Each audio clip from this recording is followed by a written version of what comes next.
Alors que la CEDEAO se réunit ce jeudi à New York pour tabler sur le sort de leurs deux pays, Mamadi Doumbouya et Assimi Goïta se rapprochent davantage à l'occasion de la célébration du 62e anniversaire de l'indépendance du Mali. Eh bien, le président de la transition guinéenne a fait le déplacement de Bamako pour, dit-il, accompagner le peuple malien qui est un peuple frère. Que vous inspire ce rapprochement entre les deux leaders au destin commun? Par ailleurs, qu'attendre de la réunion de la CEDEAO sur l'avenir du Mali et de la Guinée? Nous lançons le débat dans quelques instants.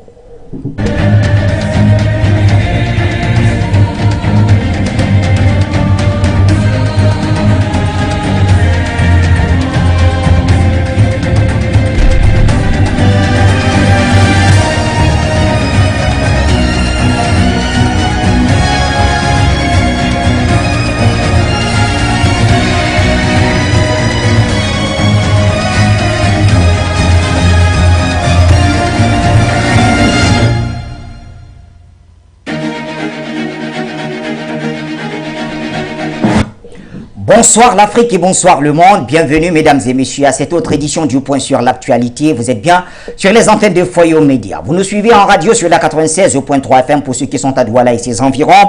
Et pendant ce temps, les satellites Eutelsat et Amos vous accueillent favorablement pour vous qui êtes devant votre petit écran. Et d'autres nous regardent tout simplement sur les plateformes de diffusion digitale telles que Facebook et YouTube. Et d'aucuns ont même téléchargé l'application Foyo sur Play Store et tout cela nous honore. Merci donc d'être de nôtres. Eh bien, nous parlons de la rencontre entre Mamadi Doumbouya et Assimi Goïta en s'interrogeant si cela est un hasard de calendrier avec le sommet de la CEDEAO qui se tient à New York pour tabler justement sur la question des deux pays. Et pour en parler, notre consultant permanent, Jonathan Batenguini, est avec nous. Bonsoir, Joe. Bonsoir Bachir Mohamed Adam, bonsoir à tous les panafricanistes, tous les inconditionnels de ce programme, vous tous qui en avez fait un programme culte du débat panafricain. Bonsoir à tous les techniciens qui sont à pied d'œuvre pour que l'émission se déroule dans de très bonnes conditions. Bonsoir à la direction générale, au personnel de Forum Média, aux autorités du Cameroun, mais surtout aux forces de sécurité et de défense, ciment de l'unité et de l'indivisibilité de notre cher et beau pays. Pour ce jour spécial de 22 septembre 2022, nous souhaitons à tous les Maliens qui sont au Cameroun et partout en Afrique et partout dans le monde surtout, leur souhaitons une agréable fête d'indépendance. Nous savons que ce n'est pas encore la vraie indépendance qui est célébrée, mais du moins, c'est le jour qui a symbolisé le départ d'une nouvelle vague. Et comme le président Modibo Keïta l'avait prononcé, ce discours d'indépendance, aujourd'hui, le peuple malien est en train de retentir à l'oreille de chacune de ces paroles. Et nous leur disons beaucoup de courage, la lutte ne fait que commencer.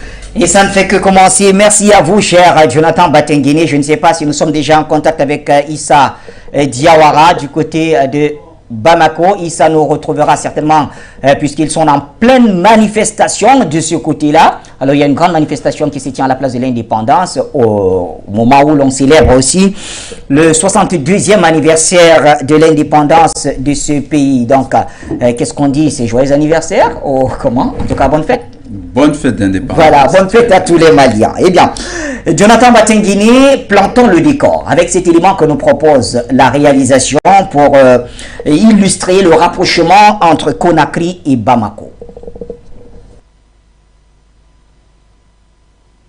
Le Mali et la Guinée, c'est deux poumons dans un même corps.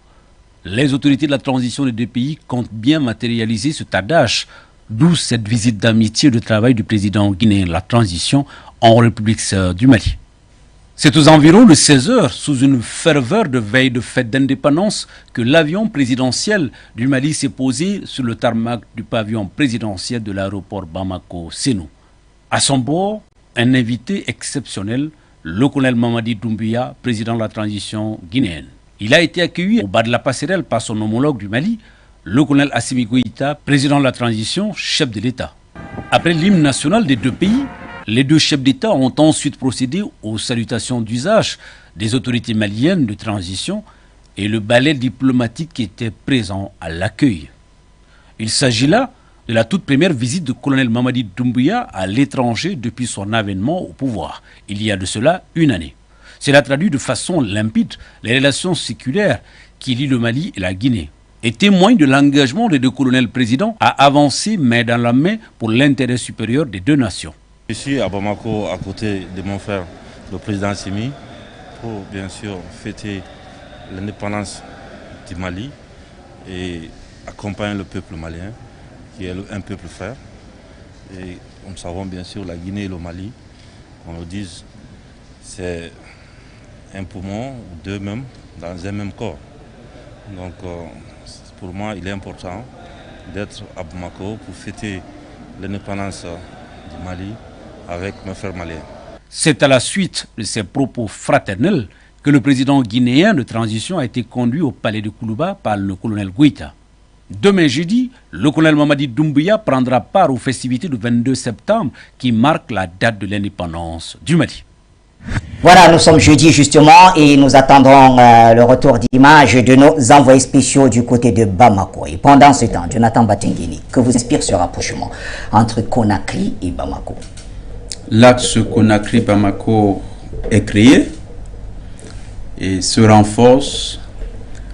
Ça fait trembler les forces obscures qui avaient misé sur la déstabilisation du Mali via les pays voisins. Ça fait surtout trembler Paris et Washington qui croyaient que Conakry allait être le tremplin d'une déstabilisation du Mali. Oui, au vu du passé de Mamadi Doumbouya, ancien Mamadi, légionnaire, et bien sûr. Donc ils avaient misé là-dessus, c'est un échec cinglant. Aujourd'hui, ça confirme aussi les soutiens que beaucoup avaient présentés comme étant une absence de compréhension de la situation en Guinée-Conakry. Tenons à rassurer nos téléspectateurs que effectivement voilà des images qui confirment la bonne impression que désormais fait ou bien laisse le colonel Mamadi Doumbouya. Il avait laissé un certain nombre de supputations à son arrivée planer. Mais c'était légitime quand même, ces supputations. Un scepticisme légitime s'était développé du fait de son passé de légionnaire et aussi par la méthode qui l'a conduit au pouvoir avec les forces spéciales états-uniennes qui l'accompagnaient. C'est pas dire qu'il faut pas rester prudent, mais toutefois, il a pris des options fortes. Notamment l'une, c'était de permettre au Mali de survivre à l'embargo de la CEDEAO en ouvrant le corridor du port de Conakry à ce pays enclavé. Il a également apporté son soutien dans le cadre de cette commission interministérielle guinéo-malienne qui travaille désormais à fédérer les efforts dans le cadre de leur coopération économique. Il est envisagé, et d'ailleurs les études sont déjà bien avancées, il s'agit certainement de la matérialisation du projet de rail qui relie Conakry à Bamako. C'est un pays vital pour le Mali, c'est un pays clé pour le Mali, c'est un axe charnière pour le Mali et il fallait que cet axe reste ouvert pour que le Mali puisse espérer ce qui se ferme du côté de la Côte d'Ivoire. Et le rayonnement du Mali, finalement, va passer avec Conakry. Mais ça nous rassure aussi parce que la Guinée-Conakry de Sékou Touré revient aussi en force après un passage, un virage un peu inquiétant avec le départ brutal d'Alpha Condé, du président Alpha Condé. Mais là, on a une Guinée-Conakry qui revient au premier plan et cette Guinée-Conakry se positionne de plus en plus de manière sereine comme un pays sur lequel les panafricanistes pourront compter. Ça a toujours été une base du panafricanisme et la Guinée-Conakry doit rester panafricaniste. La Guinée-Conakry doit rester un pilier de soutien du Mali. Nous savons que les Maliens et les Guinéens partagent beaucoup en commun, au-delà de la culture. Vous avez vu... On a écouté d'ailleurs le président de la transition guinéenne, le colonel Mamadi Doumbouya, dire le Mali et la Guinée sont deux poumons d'un même corps. Il faut bien dire, ça représentait tous ces grands empires Songhai, l'empire du Mali, c'est ça? C'est l'empire Songhai, l'empire du Mali, mais tout ceci, c'est les grands empires qui sont nés sur le territoire de l'actuel Mali. Oui. Mais c'est aussi le grand Soudan français.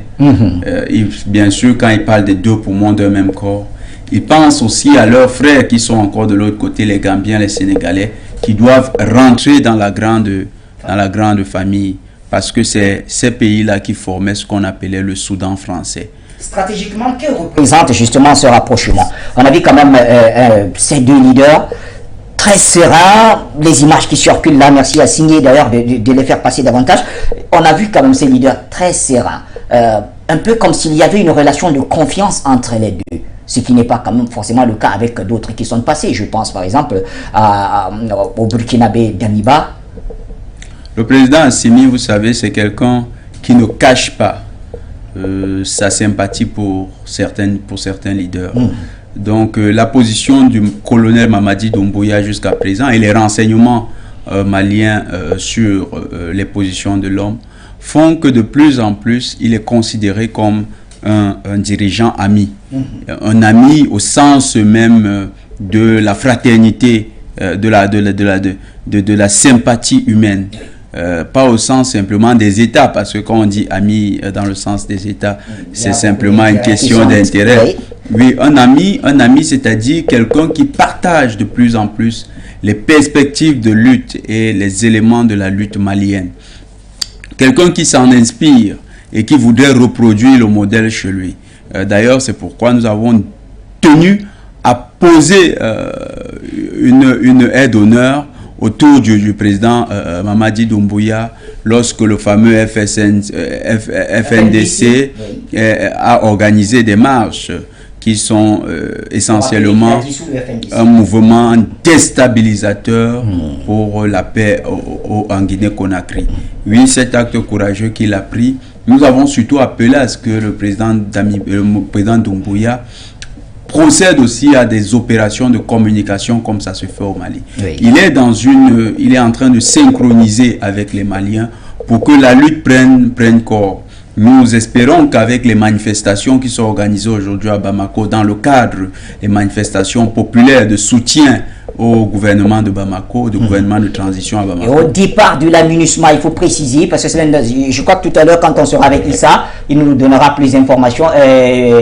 Signé du côté de la réalisation, est-ce que nous pouvons déjà aller vers Issa Diawara?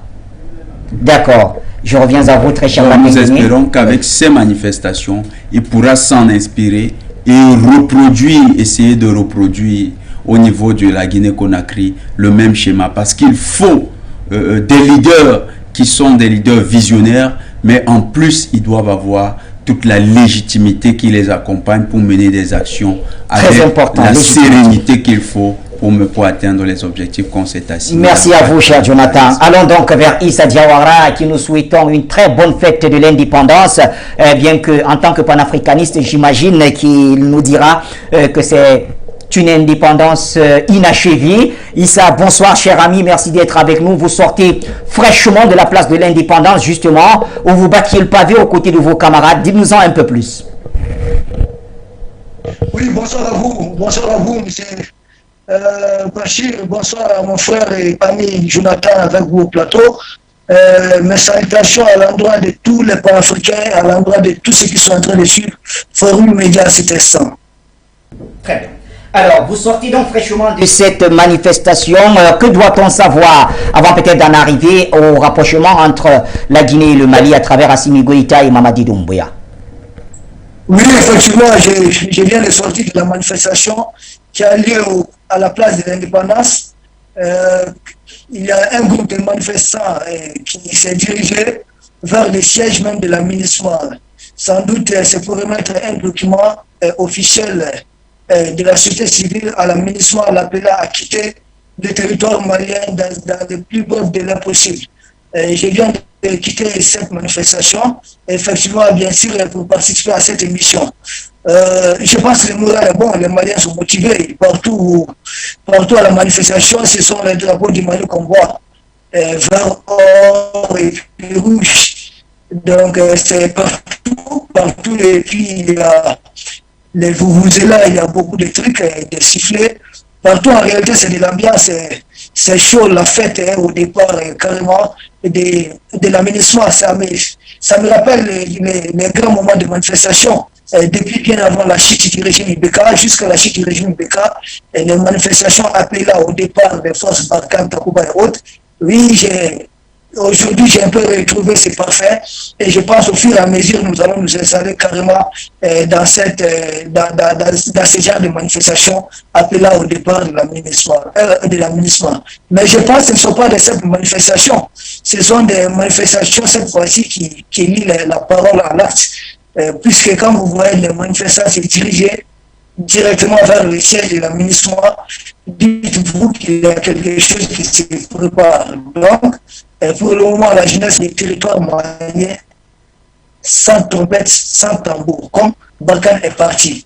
On comprend qu'ils peuvent être frustrés d'avoir abandonné les beaux pays comme le Mali. Nous comprenons qu'ils sont tristes d'abandonner tout ce qu'ils faisaient au Mali, mais il est temps qu'ils partent. Il s'agit de notre sécurité et la sécurité du Mali n'est pas négociée. Merci. Pensez-vous justement avoir gain de cause à la fin, puisque bon, et ça a bien marché avec la force française Barkhane, ça a certainement marché avec le départ de Ibrahim Boubacar Keïta, et pensez-vous avoir gain de cause quand on sait quand même que les Nations Unies, c'est quand même une puissance, c'est la plus puissante organisation que la Terre ait connue depuis lors?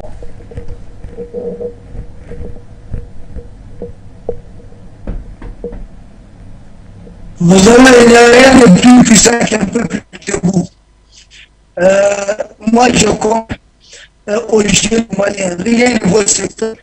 Le peuple africain ne croit pas. En face, et moi, je ne vois pas très. Le Mali et la Guinée est une alliance qui va faire couler, en tout cas, beaucoup d'encre. Je ne crois pas que le colon, que le bloc du mal, l'Occident s'était préparé à cette alliance entre le Mali et la Guinée. En réalité, qui connaît l'histoire du Mali, vous savez, quand on parle de l'Empire du Mali, en fait, les fiefs, il y avait deux pays qui étaient les fiefs, les poumons même de l'Empire du Mali, c'est bien sûr le Mali et la Guinée.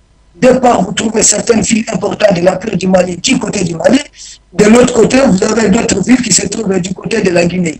Bien sûr, il s'agit de deux peuples, mais en fait, le Mali et la Guinée, c'est un seul peuple. Quand physiquement, vous ne pouvez pas distinguer physiologiquement un Malien d'un Guinéen. Nous avons la même histoire, nous avons les mêmes cultures, nous portons les mêmes noms.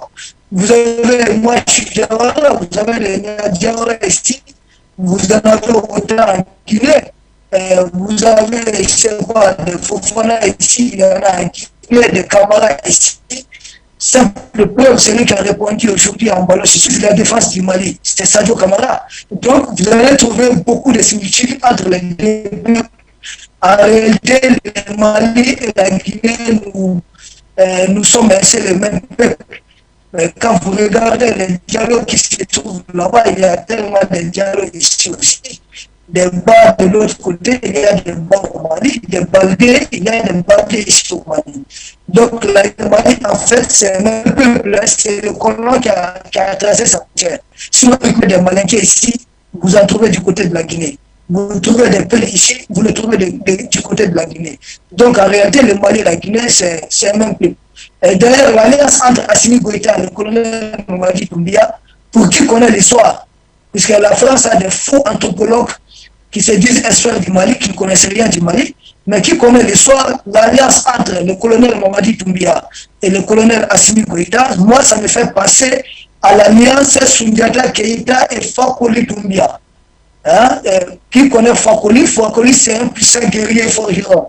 Il était très puissant, c'est lui qui s'est retourné contre son oncle, Soumaoro Kanté, parce que son oncle avait pris, en tout cas, sa dignité, une partie de sa dignité. Il était venu saluer face à des circonstances, il n'avait pas de choix, il avait formé une alliance de circonstances et qui est devenue une alliance éternelle avec, bien sûr, les guerriers de Soundiata Keïta alliés aux guerriers soninké qui était venu droit de Ouagadougou.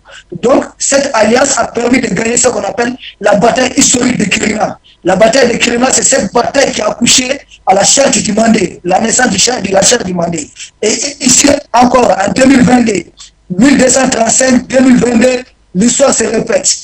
Vous avez un descendant, un Niaga, bien sûr, de l'Empire du Mali, colonel Assimi Goïta, qui se retrouve encore avec son frère Mamadi Doumbia, un descendant, bien sûr, de Fakoli Kumba, Fakoli Tamba, comme on l'appelle ici, Diamdiakoli. Donc, ils se retrouvent encore ces deux pour former une alliance encore face aux circonstances du moment. Les deux s'étaient retrouvés et ils avaient fait rayonner le nom du Mali au-delà de toutes les frontières, au-delà des mers, au-delà des océans. Aujourd'hui encore, Assimi Goïta, Mamadi Doumbia, les descendants de ces vaillants hommes, se retrouvent bien sûr accompagnés de tous les autres, les camarades. N'oubliez pas, Sadio Kamara, aujourd'hui, il est le descendant de ce qu'on appelle Tambawana, le puissant guerrier des camarades. Lui aussi, il se joint de la bataille, il y a Djaou, il y a le Kone. Tout le monde se joint, comme l'a retrouvé lors de l'Empire du Mali. Et une fois de plus, c'est encore pour libérer le peuple souverain du Mali. C'est pourquoi nous saluons une alliance future, une fédération future Mali-Guinée et acquis, auquel peut-être d'autres pays vont s'ajouter. Merci. Merci à vous, très cher Issa Diawara, le général. Eh bien, je reviens à vous, Jonathan Batengene, en rappelant qu'on peut déjà afficher le numéro 1 pour nos appelants. Ils peuvent y participer. Jonathan Batengene. Alors, je reviens donc à vous en essayant de comprendre aujourd'hui, est-ce une coïncidence que ce rapprochement entre Bamako et Conakry se fasse au moment où le sort quand même de ces deux pays se joue, si l'on veut, à New York, notamment sous la bannière de la CEDEAO. La CEDEAO, c'est pas la CEDEAO qui est à New York. Certes, on va utiliser le mot CEDEAO, mais on a quelques larbins qui vont venir cette fois-ci chez les vrais rédacteurs des résolutions de leur organisation. C'est le State Department. C'est une réunion des États-Unis avec leurs larbins d'Afrique de l'Ouest. Et cette réunion qui sera entre les membres d'une même famille, c'est-à-dire une famille de mondialistes qui appartiennent à ce qu'ils appellent la fraternité universelle, mais qui est en fait un esprit sectaire et grégaire qui ne constitue qu'à penser les intérêts d'une minorité contre ceux de la majorité. Ils vont se retrouver à se dire des choses qu'ils se disent déjà à l'insu du Mali. Donc rien de nouveau sous le soleil, ça va se reproduire. La décision de mettre le Mali sous embargo n'émanait pas de la CEDEAO des peuples. D'ailleurs, elle était tellement inamicale et tellement illégitime que vous avez vu que c'est les peuples qui ont cassé les barrières que les États voulaient fixer. Et la décision d'envoyer un représentant qui devait espionner, se comporter comme une sorte d'agent secret sur le territoire du Mali, ça n'émanait pas de la décision collective des États. C'était des individus missionnés par les forces occultes qui pilotent en sous-main la CEDEAO. C'est le State Department, c'est le Quai d'Orsay, c'est Westminster. C'est eux qui pilotent vraiment la CEDEAO. Et cette CEDEAO qui est prise en otage, cette CEDEAO des élites, qui est prise en otage par les puissances de l'OTAN, l'Occident collectif, est en train de se décrédibiliser totalement. Si on pouvait encore lui prêter une once de crédibilité parce qu'elle se réunissait sur les territoires africains, là, elle achève de saboter sa propre réputation et même les éléments qui auraient pu lui donner une certaine pertinence. Monsieur Mbalo, quand il s'est exprimé, moi je suivais un média l'autre jour, un média de Guinée-Conakry, Monsieur Mbalo, qui avait pris des postures assez guerrières sur les deux dossiers, qui annonçait la couleur. La Guinée-Conakry voulait faire une protestation vive, voulait produire un communiqué vraiment très robuste qui allait éclabousser M. Mbalo. D'après ce que j'ai suivi, M. Mbalo aurait appelé pour s'excuser. Apprenant qu'il y a un document en préparation, il aura appelé pour s'excuser. Voilà le président de la CEDEAO. C'est quelqu'un qui n'assume même pas ses positions. C'est quelqu'un qui est d'une telle légèreté, d'une telle transparence du point de vue de compétence, qu'il n'est même pas capable de proposer quelque chose qu'il peut soutenir face à un de ces deux colonels. Vous voyez que face au service de M. Doumbouya, il appelle pour s'excuser. C'est ça, la CEDEAO. C'est des individus qui ont perdu toute capacité de produire des éléments pertinents pour le continent et qui se font simplement instrumentaliser. Et c'est parce qu'ils sont pour la plupart illégitimes. Si vous prenez Alassane Dramane Ouattara, c'est un président illégitime qui est venu au forceps d'un 3e mandat où on a vu des morts bizarres se dessiner dans le landerneau politique ivoirien. On a vu Koulibaly, le Premier ministre Ngon Koulibaly, décédé dans des circonstances étranges. On a vu ensuite le Premier ministre, le ministre de la Défense, lui-même également décédé dans des circonstances étranges. On a vu ensuite les autres membres, même ceux qu'on avait désignés comme de potentiels, se dédient et officiellement déclarer qu'ils n'étaient même pas intéressés à assurer la continuité à la présidence, un peu comme si ils voulaient dire qu'ils sont désormais incompétents. C'est ça. Et M. Ouattara, on sait qu'il a massacré les Ivoiriens, et d'ailleurs il détient encore une Ivoirienne, une Dinda, Madame Balé, dans ses geôles. C'est un despote illégitime. En tout cas, je pense que le mot il est très fort, mais je reviens à vous, le mot massacré. Mbalo, c'est pareil. Il est très fort ce mot. Merci en tout cas de faire comme si on n'avait rien entendu pour aller du côté du standard avec Gallo Célie qui nous appelle. Bonsoir à vous, cher ami. Bonsoir, monsieur Ladan. Bonsoir à tous les téléspectateurs de For You. La ligne n'est pas très claire, mais j'espère que je suis très bien écouté sur votre plateau. C'est bien audible. Voilà, donc je vais aller droit au but en disant d'abord pour la visite du président Doumbouya au Mali, c'est vraiment la bonne chose à faire, monsieur Ladan. Vraiment, merci à ce président. Rappelez-vous, vous nous avez montré pendant toute votre longue carrière ce qui s'était passé avec Sankara. Sankara leur avait dit, si vous ne me soutenez pas, je ne serai pas avec vous dans quelques jours. On l'a vu aussi avec M. Kadhafi. Quand on avait assassiné Saddam Hussein, il a dit, mais si nous ne réagissons pas, nous serons les prochains. Et effectivement, il était le prochain et même Bachar el-Assad a failli y passer.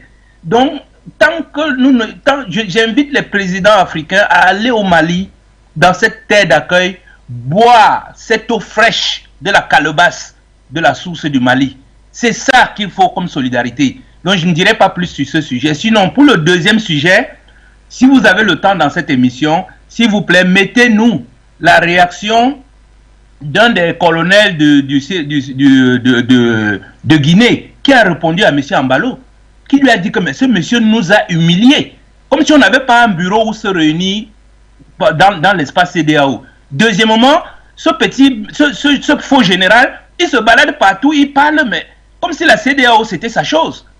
Il n'est que le représentant des présidents. Avant de parler, il faut consulter les autres présidents. Vraiment, le général là, ou c'est un colonel, mais il lui a passé un savon. Il ne s'en remettra jamais, je crois. Voilà ce que je souhaitais dire, monsieur Ladan. Je sais que vous êtes toujours sous pression. Merci à vous. Cher appelant, très cher Gallo Célie, c'est votre nouveau nom, hein, c'est ce que je lis de toutes les façons. Merci d'y participer. Restons au téléphone avec Jean Sakpono, un fidèle parmi tant d'autres. Bonsoir Jean. Bonsoir Bachir. Bonsoir à vos invités, Nathan et Issa Diawara. Bonsoir Issa Diawara, courage à vous là-bas. Courage aux Maliens, courage aux Maliens, courage à tout le peuple malien. Et nous sommes aujourd'hui le peuple malien. Courage à vous. Nous sommes derrière vous. N'ayez pas peur. Bachir, je salue les techniciens et tous ceux qui écoutent Afrique Média et celui qui vient de me précéder.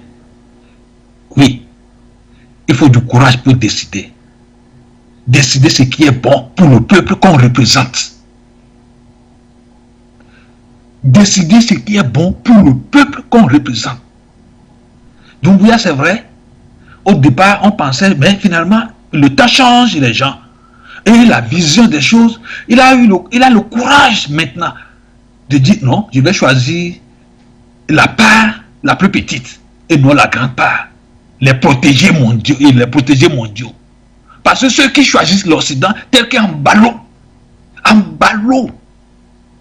celui-là à qui Macron a ordonné d'enlever son pas-dessus et sa cravate, il a enlevé. Mais, voyez, il n'est pas le responsable de son peuple guinéen-bissau. Non. Il est le responsable de sa famille. Et il est le président de sa famille et le président de leur club maçonnique. il ne travaille pas pour le peuple qu'il représente, qu'il est supposé représenter là-bas. Non. C'est pourquoi il transporte la réunion de la CEDEAO, de l'Afrique de l'Ouest, ici, sur la terre, esclavagiste. Mais c'est une malédiction, Bachir. C'est une malédiction. Alors, nous disons au peuple malien, ils ne sont pas seuls. Doumbouya a bien fait. Les autres présidents qui ne font pas le pas, ces présidents ne représentent pas leur peuple. Parce que les peuples qui sont autour du Mali, jusqu'au Bénin, au nord du Bénin, c'est les mêmes peuples. C'est les mêmes peuples. Alors si un représentant qui se dit président ne reconnaît pas les peuples qu'il représente, il est perdu. Et pourquoi? Parce que l'Occident choisit toujours les fainéants, les voleurs, les bandits, les criminels, pour les ériger à la tête de ce pays, pour les tenir en haleine, pour les ordonner à faire. Et on les oblige à verser toute leur économie à l'étranger. Mais c'est ce qu'ils ont fait. Aujourd'hui, ils sont passés. N'ayez pas peur. Ils seront broyés. Je dis bien, même cette injustice qui se passe actuellement du fait que la CEDEAO tient sa réunion sur la terre américaine, qui est une terre esclavagiste, c'est une injustice qui sera punie par ceux qui sont ici et qui encouragent ce genre de choses. Et ceux qui sont dedans, venant de l'Afrique pour vous le faire, pour insulter la mémoire de l'Afrique, la mère de l'humanité. C'est une honte. Mais ils sont vaincus. Le monde entier viendra les connaître tous. Ils seront exposés. Ils seront exposés. Quelle que soit leur manie, ils seront exposés et ils vont échouer. Ils n'ont pas le droit. Ils n'ont pas le droit de faire ce qu'ils font. Alors courage à ces appelés qui seront présidents à la tête de leur pays pour ce temps que nous traversons. Courage à eux. Il faut décider, il faudrait que vraiment le rôle de président soit un rôle divin pour eux et non un rôle commercial. Parce que tous ceux qui sont là aujourd'hui, ils sont dirigés par leur propre finance qui se trouve ailleurs et qui cherchent à défendre et non le peuple. C'est pourquoi vous voyez ce silence autour du Mali. Alors, nous sommes en guerre, mais nous sommes de cœur avec le peuple qui décide. Et nous sommes nombreux. Ceux qui sont avec nous sont plus nombreux que ceux qui sont contre nous. Que Dieu bénisse. Nous sommes en guerre. Merci Jean-Jacques Pono pour la contribution. On va rester au téléphone avec d'autres appelants. Alors, je vois un appel de Côte d'Ivoire. Il semble que c'est M. Koné. M. Koné, bonsoir. Non, c'est pas M. Koné, mais c'est M. Corneille Kouassi. Corneille Kouassi, voilà. Merci, très cher Kouassi. Vous avez la parole. Comment vous allez? Ça va très bien et j'espère que la Côte d'Ivoire aussi, ça va bien. Je voudrais dire un bonsoir fraternel à tous les frères panafricains qui sont sur le plateau.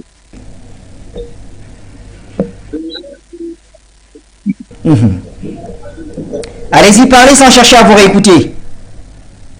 Ok, je voudrais dire aussi merci au colonel Doumbouya.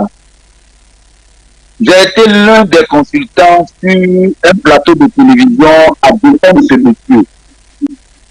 Par les pas qu'il a commencé à poser depuis qu'il a fait le coup d'État. Parce que beaucoup d'Africains, beaucoup de Panafricains l'avaient déjà lancé la pierre en disant qu'il était vraiment pour la France. Mais les pas qu'il posait, les premiers pas qu'il avait commencé à poser, c'était des pas qui étaient rassurants, c'était des pas qui étaient des pas des peuples africains. Et aujourd'hui, il confirme cela en allant voir son frère Koïta. Et c'est ce que tous les autres présidents doivent faire. Mais malheureusement, tous ceux qui sont autour de nous, tous ceux qui sont autour de ces deux pays, ont choisi leur camp. C'est normal qu'ils choisissent leur camp. Parce que la vie, c'est un choix. Mais au finish, il ne faudrait pas que ce choix soit douloureux. Parce que je sais et je suis convaincu, l'homme m'a averti que le combat dans lequel, le combat que les Panafricains ont initié pour être libérés, ce combat va arriver à terme et nous serons victorieux. Mais je demande au président Keïta et au président Doumbouya de faire très attention parce que nous, on a connu la guerre en Côte d'Ivoire. Nous avons connu la ruse du serpent. Nous avons connu la ruse de l'ONU et de la France. Si vous suivez les médias, depuis un certain temps, il ne faut que présenter le type de Lumumba. C'est à DC qui le font. La preuve, ils sont partis se réunir aux États-Unis comme s'il n'y avait pas de bureau en Afrique. Ils se réunissent. Ils ont choisi le camp de l'Occident, ils sont devenus blancs. Ils sont noirs par le corps, mais l'intérieur est blanc. Il faut que nous les Panafricains, il faut que les présidents sont décidés de se comprennent qu'ils n'ont pas le droit de pactiser avec le diable. Ils n'ont pas le droit de pactiser avec ceux-là. Parce qu'ils ont bien choisi les camps. Et ceux-là, quand ils choisissent leur camp, ils ne changent pas leur position de s'asseoir.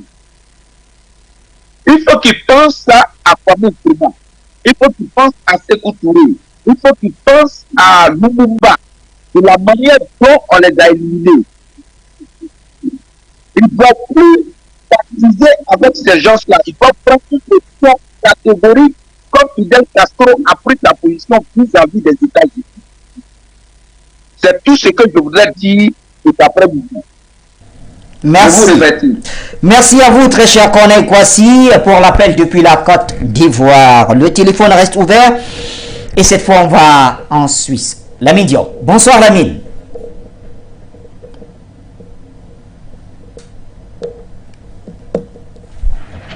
Bonsoir, M. Bachir, bonsoir à l'ensemble des téléspectateurs et d'auditeurs de Foyou ainsi que votre régie technique, et puis bonsoir à l'ensemble des deux panélistes, M. Batengene et M. Ebombo. Écoutez, mon cher Bachir, je resterai dans le sillage de ce qui a été dit sur le plateau par les deux panélistes, et permettez-moi de revenir là-dessus, d'ailleurs, sur cette analyse, sur cette com énergique de Touadéra. Alors, peut-on parler qu'il s'agit d'une défense énergique de son mandat? On n'est pas... Écoutez, mon cher Bachir, mes chers panélistes... On n'est pas dans la thématique, malheureusement, très cher Lamine Diop. C'est pas le thème de ce soir. Merci en tout cas d'avoir essayé. Nous restons au téléphone avec un autre appelant. Très bien. Allons vers Issa Diawara. Laissez le standard ouvert, s'il vous plaît. On prendra au fur et à mesure. Issa Diawara. La rencontre entre Assimi Goïta et Mamadi Doumbouya se tient au moment où, du côté de New York, il y a ce sommet de la CEDEAO qui table justement sur l'avenir de ces deux pays. Comment cela est-il perçu de votre côté?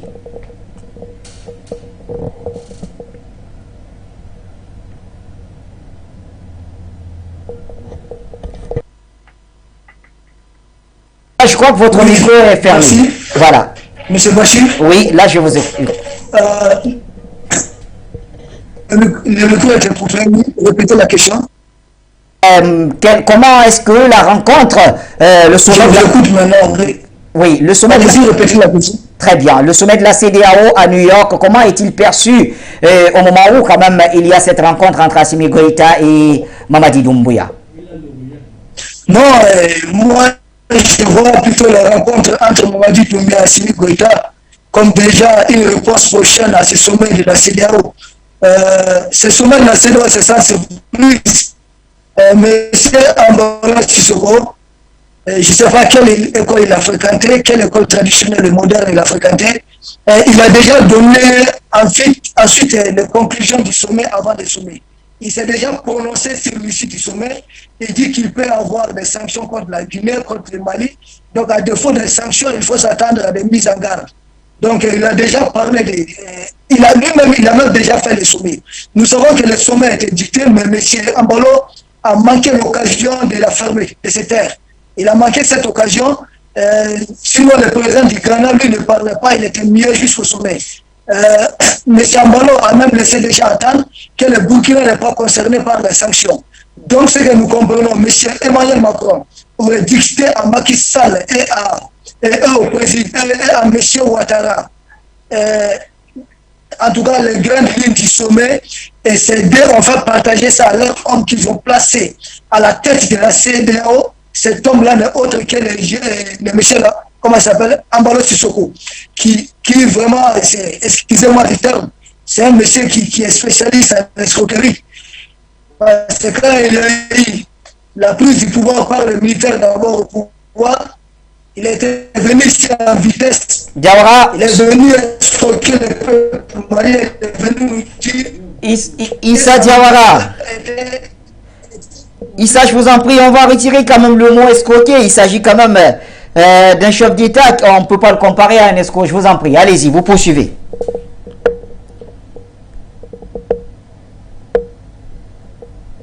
M. Bachir, moi, chez moi, c'est un chef d'État. Et pour vous, c'est un gestionnaire politique. Parce qu'il est aujourd'hui à la solde d'Emmanuel Macron. Si les chefs d'État, ils doivent respecter la souveraineté des autres États. Qui est-il pour menacer les autres États d'une attaque militaire de l'OTAN? Parce que quand il parle de force anti-putsch, c'est quoi? Si par exemple demain, des jeunes officiers veulent prendre le pouvoir au Niger ou en Côte d'Ivoire ou chez lui, que la CEDEAO sollicite une intervention de l'OTAN pour bombarder les peuples africains. Et vous appelez ce monsieur un chef d'État? Pour moi, ce n'est pas un chef d'État en fait. Pour moi, c'est un chef de bande. Parce que pour moi, la CEDEAO est une organisation criminelle. Une organisation à la solde de la France. Une organisation à travers laquelle Emmanuel Macron dit « Je téléphone au président de la CEDEAO et on va prendre des sanctions. » Et les sanctions sont prises. Et vous appelez ça un chef d'État? Ah, oui. Est-ce qu'Angola peut être le chef d'État de la Guinée-Bissau? Mais est-il chef d'État du Mali de la Guinée-Conakry? Lui, en quoi il a à se gérer dans les affaires internes du Mali ou de la Guinée-Conakry? Est-ce que le Mali, c'est son jardin?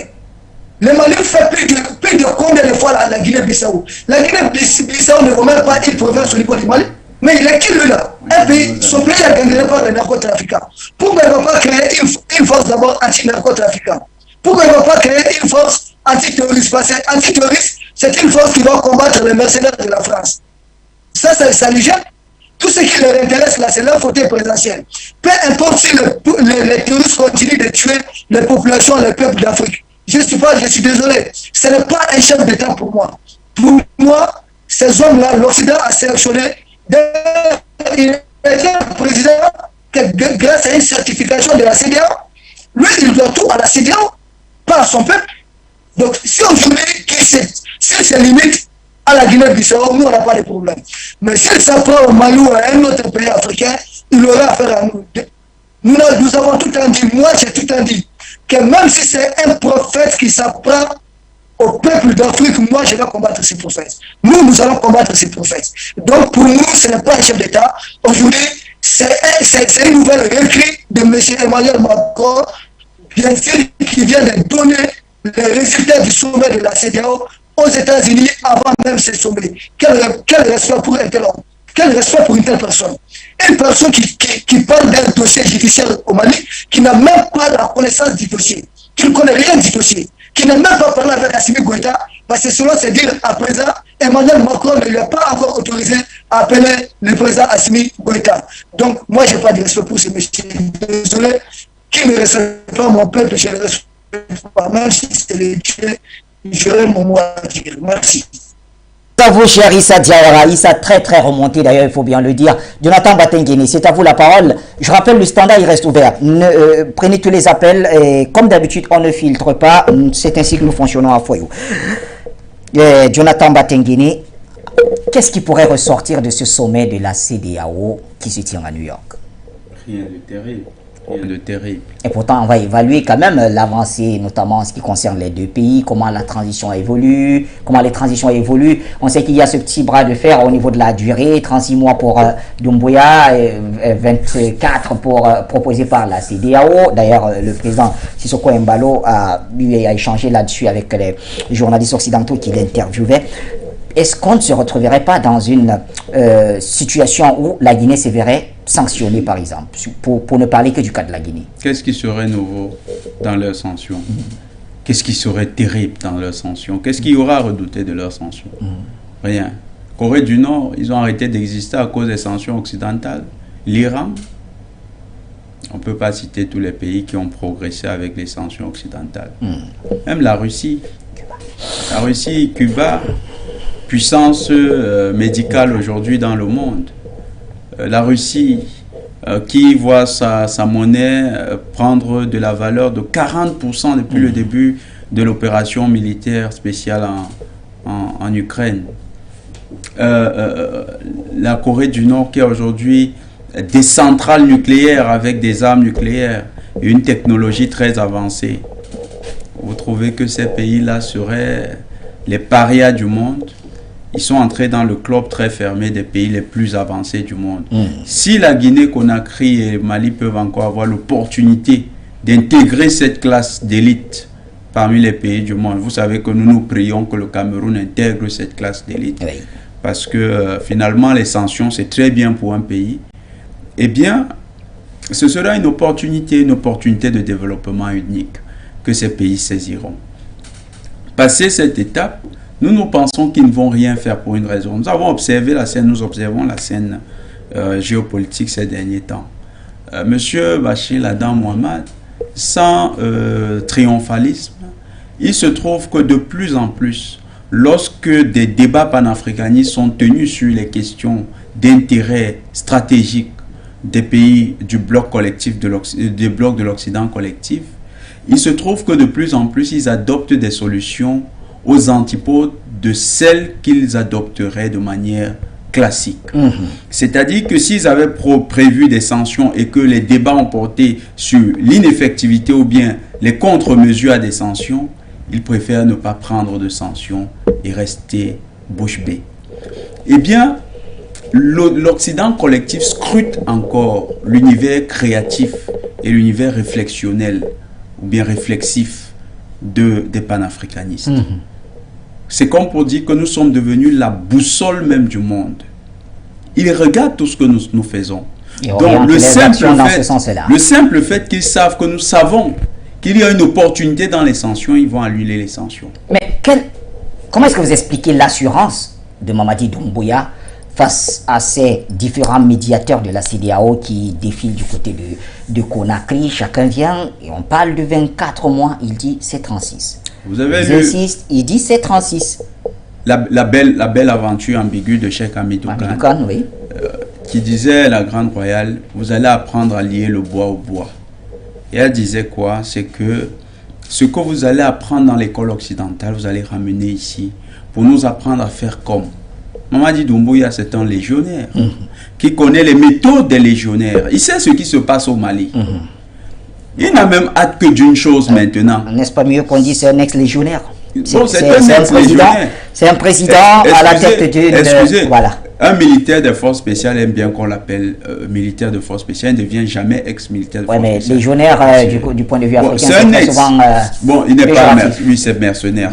On comprend ça. Ouais. C'est un ex-légionnaire. C'est un militaire de force spéciale. Il connaît le mode opératoire des forces spéciales. Quand il dit 36, il s'inspire du modèle malien. Et il sait que les Maliens n'ont pas reculé quand on a fait pression sur eux.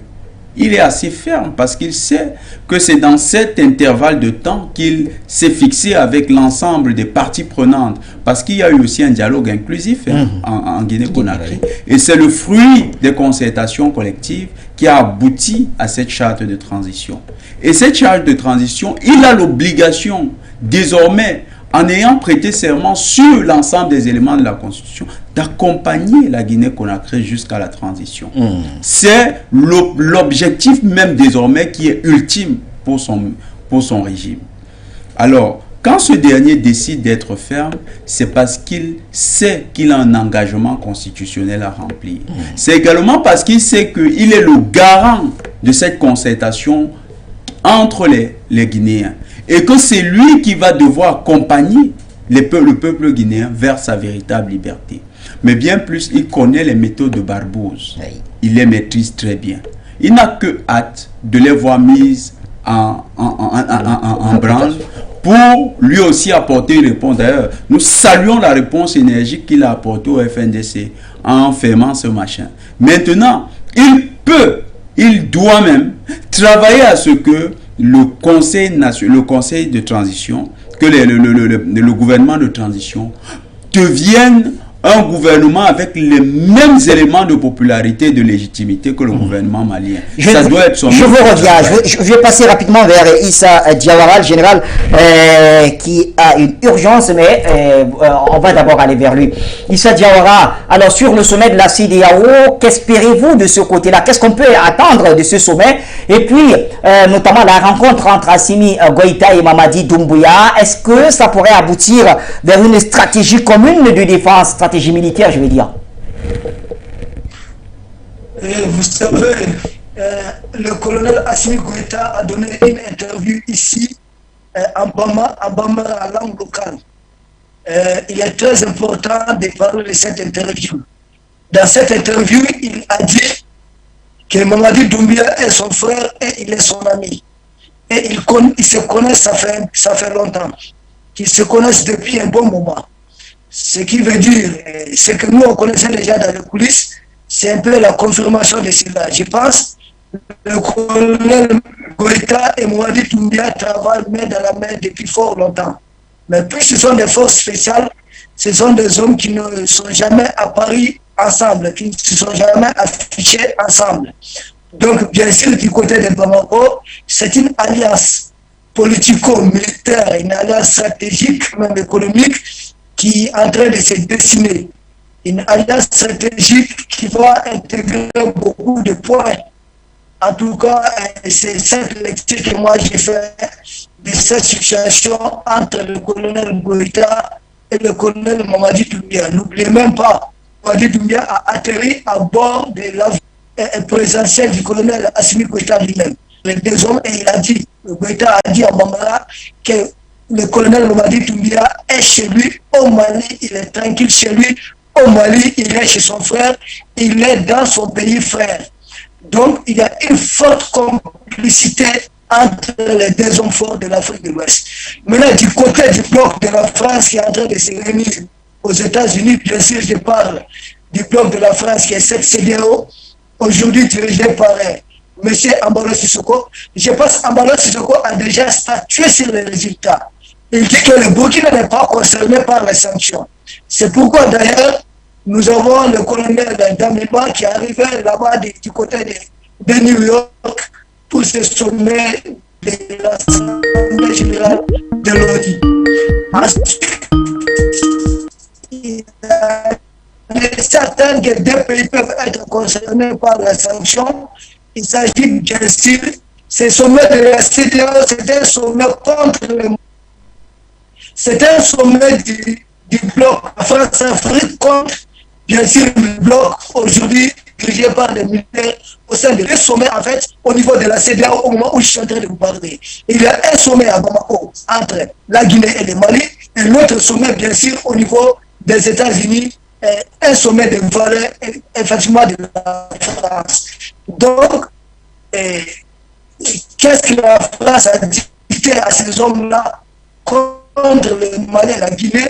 Possibles sanctions, à défaut des sanctions, des avertissements, mais je m'attends à une mission de la CEDEAO dans les deux pays, c'est Mali. Voilà, des petits soucis vers la fin avec notre cher Issa Diawara. La liaison n'était plus très fluide. On espère retrouver Issa Diawara dans les prochaines éditions. Bien sûr, un remerciement également à notre ami Amina Fofana qui a largement contribué avec ses studios de ce côté-là. Elle nous comprend bien. Restons au téléphone. Delphore, bonsoir, cher frère, depuis Gitega au Burundi.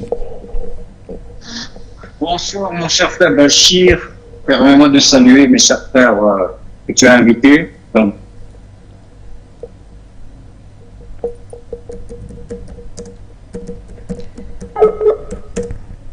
non. Eh bien, en ce qui me concerne, vu le sujet qui nous occupe ce soir, pour ma part, je ne suis pas surpris. Mon cher frère Diawara vient de l'énoncer. Il parle de stratégie, j'ajouterais de géostratégie. Donc, c'était couru d'avance que ce qui se passe du côté de Bamako allait finir par se dupliquer du côté de Conakry. Et ce n'est que le début. Donc, j'appelais simplement pour encourager les événements dans ce sens Et je me réjouis vraiment de voir que le nain géopolitique de l'Élysée est de plus en plus marginalisé. Donc, comme je dis souvent sur le ton de l'humour, ceux et celles qui n'ont pas encore acheté leur popcorn devraient vite se hâter et nous caler tous tranquillement dans le canapé et suivre le dégringolage du nain géopolitique qu'est la France. Et puis souhaiter bon vent à nos amis de Conakry et espérons que les autres du Faso, du Niamey vont suivre incessamment sous peu. Voilà, une fois de plus, For You Media, allons de l'avant. Je te rends le micro, mon cher Bachir. Merci, cher Delphin, depuis Gitega au Burundi. Nous nous retournons vers notre cher Batengene. Apparemment, il me semble qu'il y a quelqu'un d'autre au niveau du téléphone. Allô, bonsoir. D'accord, la ligne s'est coupée.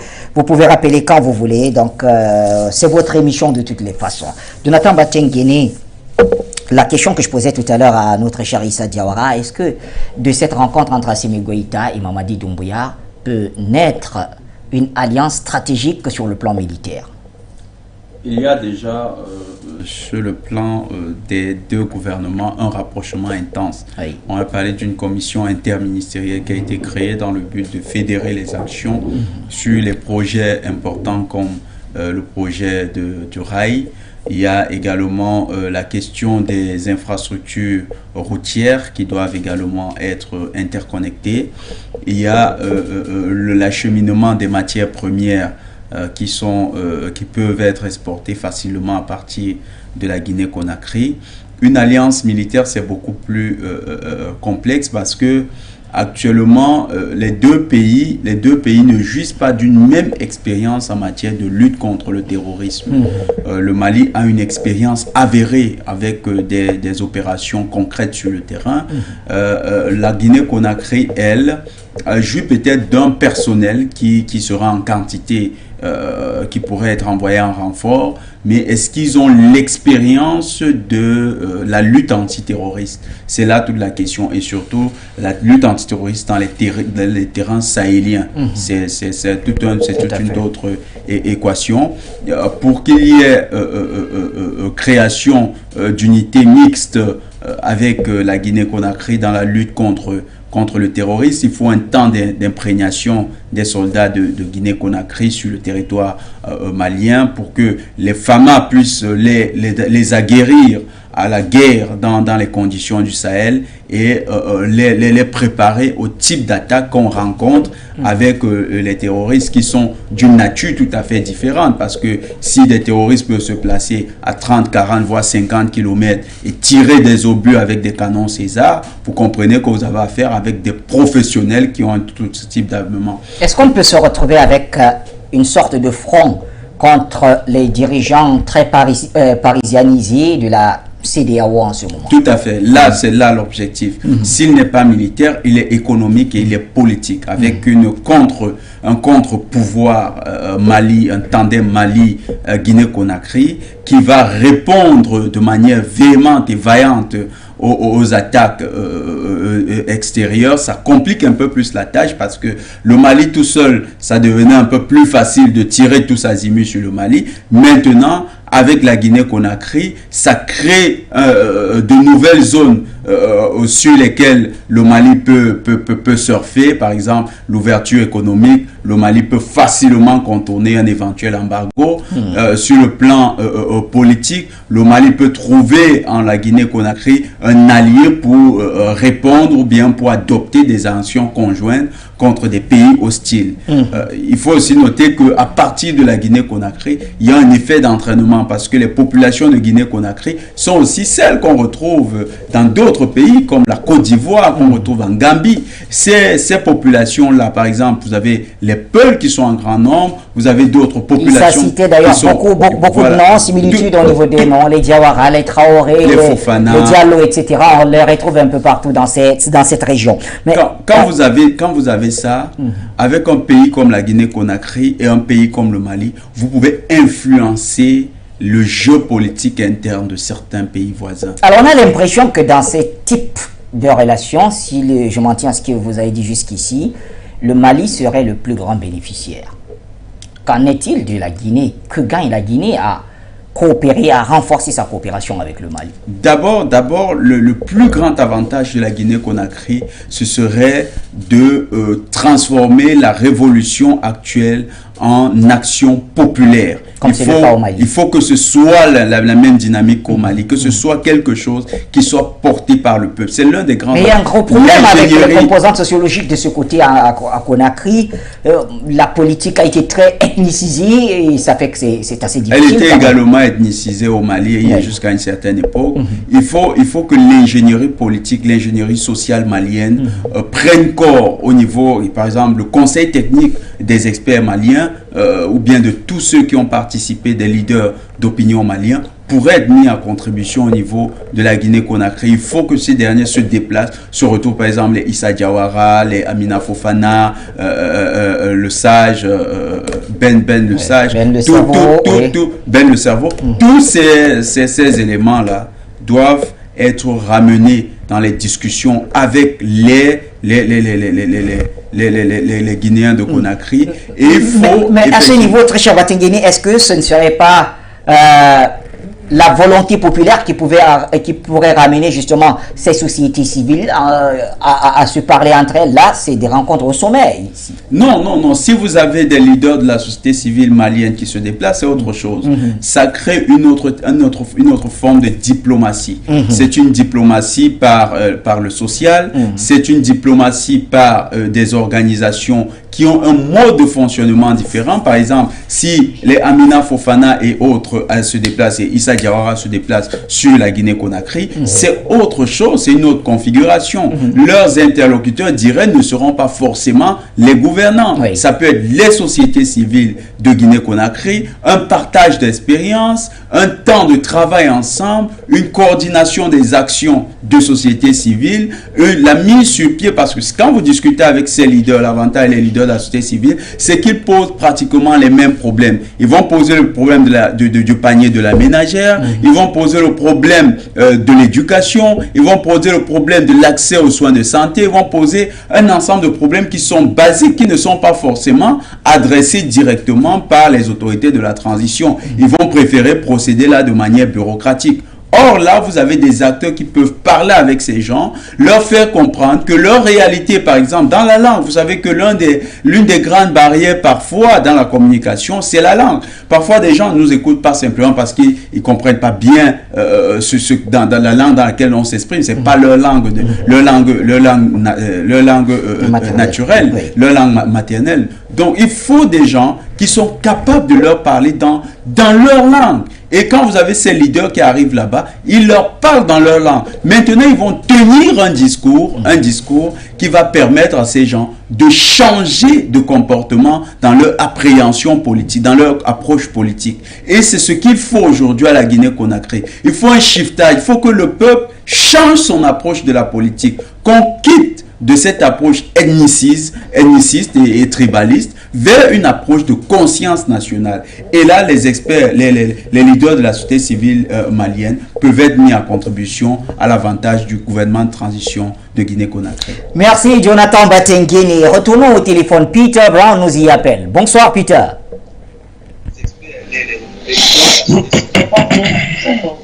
Peter, bonsoir. Bonsoir Peter, vous m'écoutez? Oui. Merci beaucoup au call center. Je veux saluer M. Batenguene et puis vos autres invités. Je ne vais pas rester trop longtemps sur le téléphone. Mais ce que je peux dire, c'est qu'aujourd'hui, c'est la panique totale au niveau du plan du Quai d'Orsay par rapport à ce qu'ils avaient prédit pour le Guinée-Conakry et ce qu'ils avaient également fait pour le Mali. Et je crois, je peux féliciter le président Doumbouya pour cette prise de conscience par rapport aux enjeux géopolitiques et surtout pour la sauvegarde de l'intégrité africaine. Parce que si on dit qu'on est africain, que même si on a été au service du colon et qu'on pense à ses intérêts par rapport à ce que les Européens sont en train de faire face à la Russie, je pense que quelque part, cette prise de conscience l'a amené à aller lui-même pour rencontrer M. Assimi Goïta. On n'était pas là-bas pour savoir ce qui s'est passé, mais quand on fait l'analyse de la situation, on peut conclure qu'il y a un accord secret entre le Mali et la Guinée qui va permettre au Mali de ne pas subir atrocement les sanctions que le CEDEAO a imposées via Paris, et que finalement ces deux pays qui sont, je peux dire frères parce qu'ils parlent presque le même idiome, donc ils vont pouvoir avancer dans l'évolution que nous sommes en train de connaître actuellement. Ça, c'est first. Deuxièmement, c'est que des accords secrets ont été passés, ça c'est des informations personnelles qu'on m'a données, mais je ne vais pas étaler ça ici sur les antennes, c'est pas important. Mais c'est que M. Goïta, qui est un homme très sage, a bien reçu son homologue de la Guinée-Conakry. Le plan que le CEDEAO était en train de faire avec l'esclave de la Guinée-Bissau, là, qui se met comme un peu Macron fait avec les États-Unis face à la Russie, il va connaître vraiment une déconfiture. Et pour dire très explicite, c'est que dans l'objectif, c'était de mettre des sanctions contre le Mali pour étouffer et abdiquer. Et dans notre objectif aussi, c'est avec le scandale des 49 personnes qu'on a arrêtées là-bas, afin de mettre la pression sur le Mali, etc. Aujourd'hui, les données ont changé et ça a créé un chamboulement. Vous allez voir dans les jours à venir le comportement de la CEDEAO vis-à-vis du Mali. C'est-à-dire qu'il y aura une sorte de conciliation et aussi de concessions qui vont être faites. On peut dire que M. Assimi Goïta a gagné son pari, comme Moscou également va gagner son pari sur l'opération spéciale qui a été faite depuis le mois de février. Je vais m'arrêter ici. Merci beaucoup. Thank you. Bye. Merci à vous également, Peter Brown, pour la contribution depuis l'Écosse. Eh bien, nous revenons vers Jonathan Batengini. Voilà, Jonathan Batengini, ce type de rapprochement, est-ce qu'il pourrait inspirer d'autres nations sur le continent africain? Parce que, comme on le disait dans les propos liminaires, il s'agit quand même de deux pays qui ont un destin commun et qui font face à une situation où l'impérialiste veut reprendre le contrôle de cette révolution qu'ils sont en train de mener. Tout à fait, il va inspirer, ce rapprochement va inspirer beaucoup d'autres pays dans la sous-région Afrique de l'Ouest. Oui. Soyez rassurés, par exemple, il y a aujourd'hui des pays qui tergiversent, qui hésitent à véritablement rejoindre le bloc des nouveaux pays libres. C'est le cas du Mali qui a inauguré la scène et qui se disent, est-ce qu'il y a encore un coup à jouer dans le vieux monde? C'est des pays comme le Burkina Faso, comme le Niger. Très bientôt, vous verrez que les peuples de ces deux pays vont, en voyant l'exemple de la Guinée-Conakry qui rentre dans le jeu, mais surtout si les Guinéens de Conakry, le gouvernement de transition, s'inspirent du modèle malien à fond et utilisent les mécanismes pour créer un véritable pont de légitimité, vous allez voir que dans les autres pays également, ce sera immédiatement l'un des modèles qui va marcher. Et le Niger que nous sommes en train d'observer ces derniers temps, le Niger va devenir le ventre mou des politiques impérialistes. Très vite, on va constater au fur et à mesure que les Nigériens vont monter dans la demande. Parce que ce qui se passe en Guinée-Conakry aujourd'hui, c'est un signal fort pour le Burkina et le Niger, qui sont des pays qui sont directement touchés par l'insécurité. Quand ces deux pays vont rentrer dans la danse, ce sera, comme on dit en anglais, de breakthrough. C'est-à-dire la période à partir de laquelle un basculement a été opéré au niveau de l'Afrique de l'Ouest. Ce n'est pas forcément la Côte d'Ivoire. Mais dès que les deux pays, le Niger et le Burkina, vont basculer dans le camp, vont changer de camp, vont venir totalement dans le camp des nouveaux pays libres, vous allez voir que ce sera un basculement. Et ce basculement aura donc un impact direct sur le plus grand pilier actuellement de la France-Afrique et des stratégies de l'OTAN, c'est-à-dire la Côte d'Ivoire. Parce que le Burkina dispose d'une forte diaspora au niveau de la Côte d'Ivoire, le Mali également et la Guinée. Avec ces trois pays qui sont directement dans l'axe des nouveaux pays libres, vous avez une Côte d'Ivoire qui sera irréversiblement engagée dans un processus qui durera entre 6 mois et 12 de changement au niveau structurel.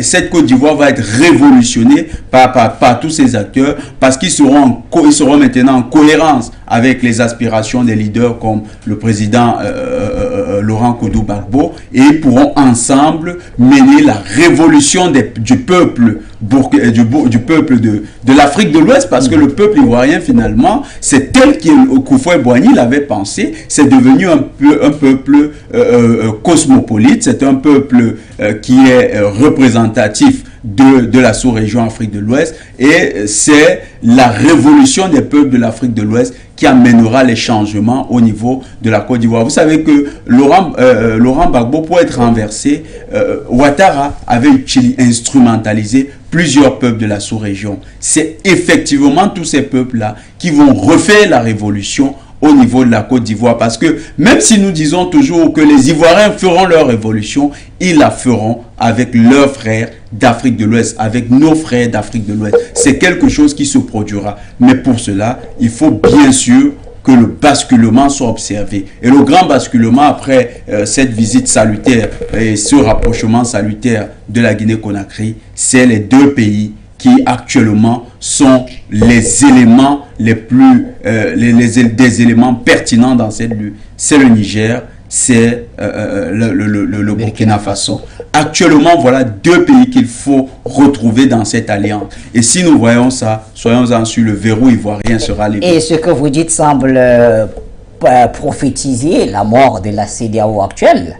Et c'est effectivement... Parce que si un bloc comme celui-là se forme, je vois plus... C'est fini, c'est une réforme, une réorganisation, parce que le Sénégal en lui-même peut être pertinent du point de vue de sa position stratégique au sein de la France-Afrique, mais le Sénégal ne peut pas peser pour contrebalancer l'influence de tous ces autres pays-là. Et le Ghana également, qui a également la barrière linguistique, cette Guinée-Bissau ne peut pas aussi tenir. Ce qui va se passer, c'est qu'avec ces pays-là, le Mali, autour du Mali, vous allez voir le Nigeria va changer d'option radicalement, parce que le Nigeria, c'est un pays qui essaye de s'adapter à certaines situations. C'est un pays qui est très porté dans les logiques capitalistes. Ils vont tenir compte de l'environnement, et surtout qu'ils avaient été déçus par la position de Ouattara concernant l'éco, la nouvelle monnaie. Donc, ils auront une opportunité de voir une organisation qui revient en demeure. Et si le grand pays, le Nigeria, est dans la danse, vous avez un Ghana qui sera muselé, qui n'aura plus les possibilités. Donc,